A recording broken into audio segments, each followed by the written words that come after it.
Hey, third grade, this is your writing lesson for today with Miss Alal Liberty. So we are working on Meaningful Memories, Day 2.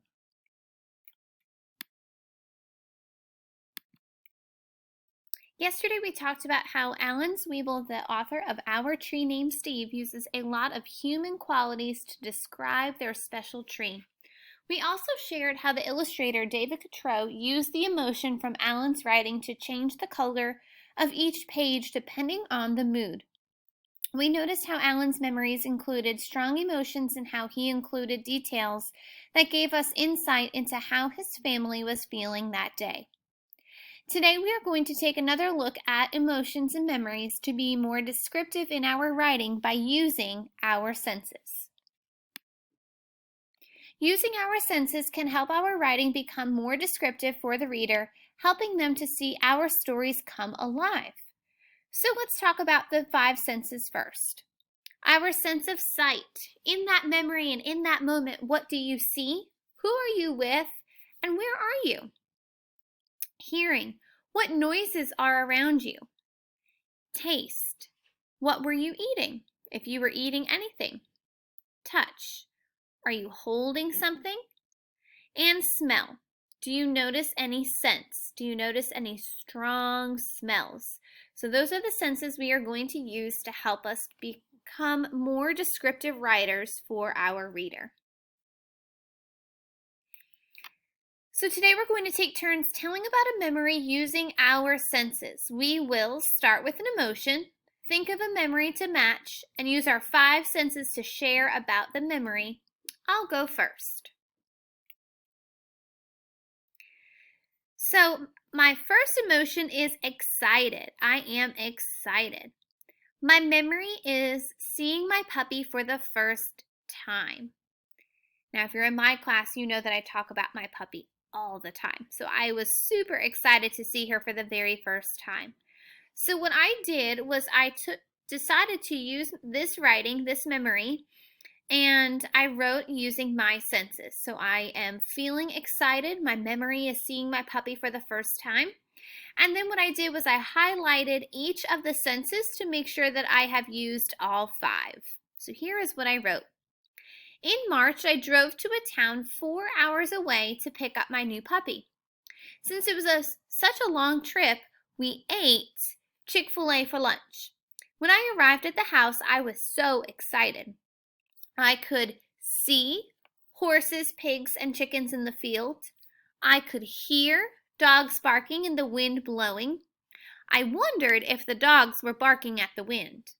When I stepped out of the car, I could smell fresh cut grass beneath my feet. Then finally the moment came. I picked up my new puppy and felt her soft, curly fur. So hopefully after listening to me share my memory about seeing my puppy for the first time, you have a very vivid visual in your mind of what that looked like for me on that day. So what that looked like, what I was smelling, seeing, hearing, tasting, and finally touching when I picked up my puppy for the first time.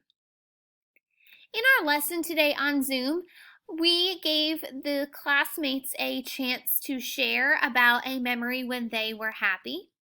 So what I want you to do is think of a memory and a time when you were happy. What is that memory?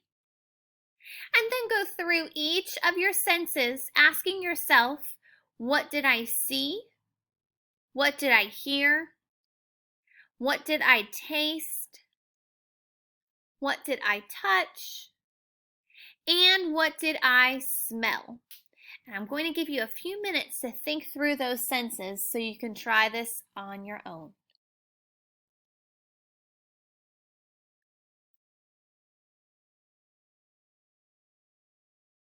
Remember, this helps us become really descriptive writers, which means we're adding more specific details to our writing. Great work. Now let's go ahead and try the same with sad. If we are feeling sad, what memory can we think of when we were also feeling sad? Now think about using your senses to describe that to your reader. What did you see? What did you hear? What did you taste? What did you touch? And what did you smell?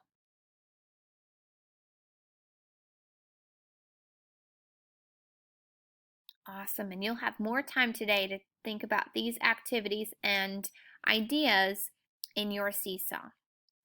So when trying to generate ideas for writing, writers use memories that bring back strong feelings. Using sights, sounds, and feelings that you remember from that moment will help your readers feel what you felt on that special day and understand why the memory was so special to you. Today in Seesaw for Independent Writing, you will jot down some of your own ideas.